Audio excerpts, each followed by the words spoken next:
ಒಂದು ಕಡೆ ಆಡಳಿತಾರೂಢ ಕಾಂಗ್ರೆಸ್ ಪಕ್ಷ ಅವ್ರು ಹೇಳ್ಕೊಳ್ಳೋ ಪ್ರಕಾರ ಅವ್ರು ಕೊಟ್ಟಿರ್ತಕ್ಕಂಥ ಜನಪ್ರಿಯ 5 ಗ್ಯಾರಂಟಿ ಯೋಜನೆಗಳು, ಸಿದ್ದರಾಮಯ್ಯನವ್ರ ನಾಯಕತ್ವ, ಡಿ ಕೆ ಶಿವಕುಮಾರ್ ನಾಯಕತ್ವ, ಈ ಥರ ಘಟಾನುಘಟಿಗಳನ್ನು ಎದುರಿಸಿ ನಿಲ್ಲಬೇಕಾದಂತಹ ಒಂದು ಸವಾಲು ನಿಮಗಿದೆ. ಅದನ್ನು ಹೇಗೆ ಎದುರಿಸ್ತೀರಾ ಅಂತಕ್ಕಂಥದ್ದು ಪ್ರಶ್ನೆ.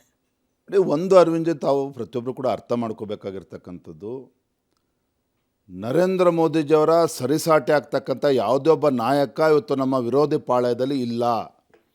ಕಾಂಗ್ರೆಸ್ ಪಕ್ಷ ಇರ್ಬೋದು, INDA ಕೂಟದಲ್ಲಿರ್ಬೋದು, ಯಾವುದೇ ಒಬ್ಬ ನಾಯಕ ನರೇಂದ್ರ ಮೋದಿಜಿಯವರ ಹತ್ರ ಬರ್ತಕ್ಕಂಥ ಯಾವುದೇ ಒಂದು ನಾಯಕರು ಆ ಪಕ್ಷದಲ್ಲಿಲ್ಲ, ವಿರೋಧ ಪಕ್ಷದಲ್ಲಿಲ್ಲ.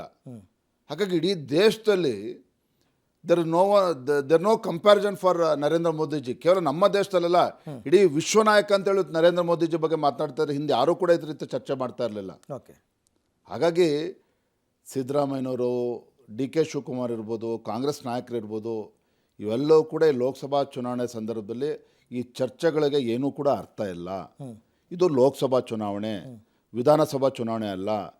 ಕಳೆದ ವಿಧಾನಸಭಾ ಚುನಾವಣೆಯಲ್ಲಿ ಯಾವ ರೀತಿ ರಾಜ್ಯದ ಮತದಾರರು ಮೋಸ ಹೋಗಿದ್ದಾರೆ ಅಂತೇಳಿ ಮತದಾರರಿಗೆ ಮನವರಿಕೆ ಆಗಿದೆ.